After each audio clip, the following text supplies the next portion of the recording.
What's up, guys? We got another video for you. We got a radiator change on the 2002 Mercedes-Benz Ml320. It's quick, it's pretty easy, nothing hard about it.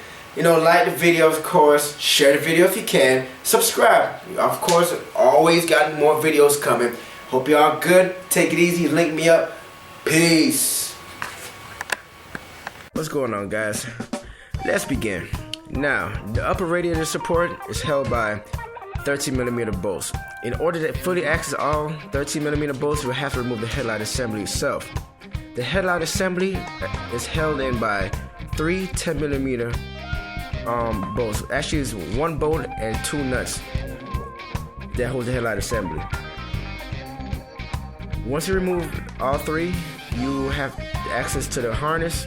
As you can see, disconnect the harness, and then you have all the room in the world to get to all 13mm bolts, for the bracket.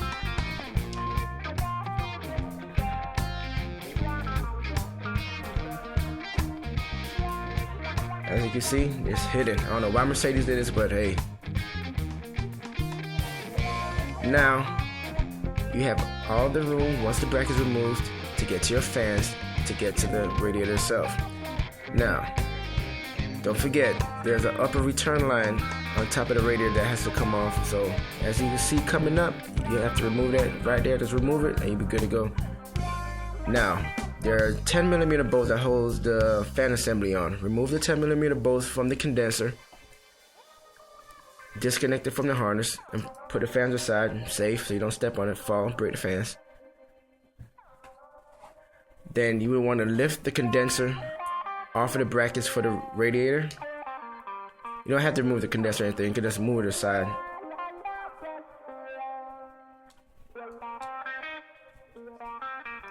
Now you remove your power steering hose from the driver's side of the radiator, which is right below that return coolant line. Stick it in the corner so it don't drip. Now, quick tip, before you remove the lower radiator hose, remove the coolant, please, because I don't want nothing coming in your guys' face. There's 2 10mm bolts that hold the fan shroud in. Those have to be removed. That's the other 10mm, and that's the next hose you have to remove on the driver's side. That's the last hose on the driver's side that goes into the radiator, stuff you have to remove. How I actually got it from the top. I use a 7mm along with a long extension and a ratchet. It gives me ample enough length to get to it. Remove the clamp.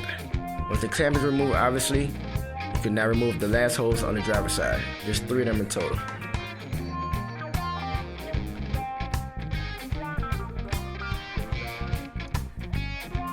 Next step, remove the fan shroud.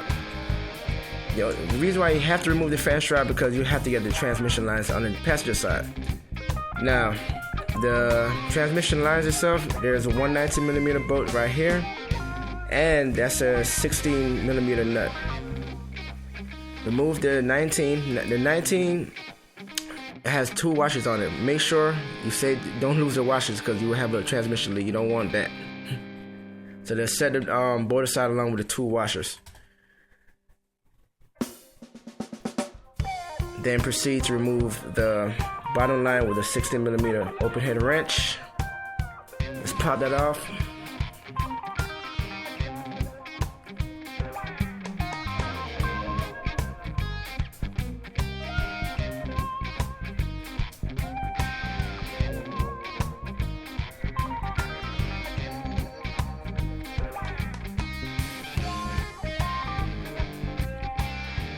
There you go. Once it's completely off, you will now have full access to remove your radiator from your Mercedes.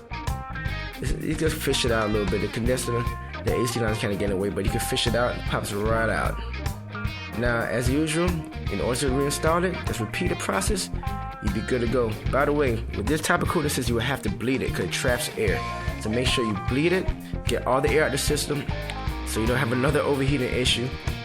And also, don't forget, you remove the power steering line and the transmission line. So check your fluids before you start your car. Make sure everything's topped off before you start it, and you should be good to go. As usual, hope this helps out a lot. Take it easy. Subscribe, like, share. Peace.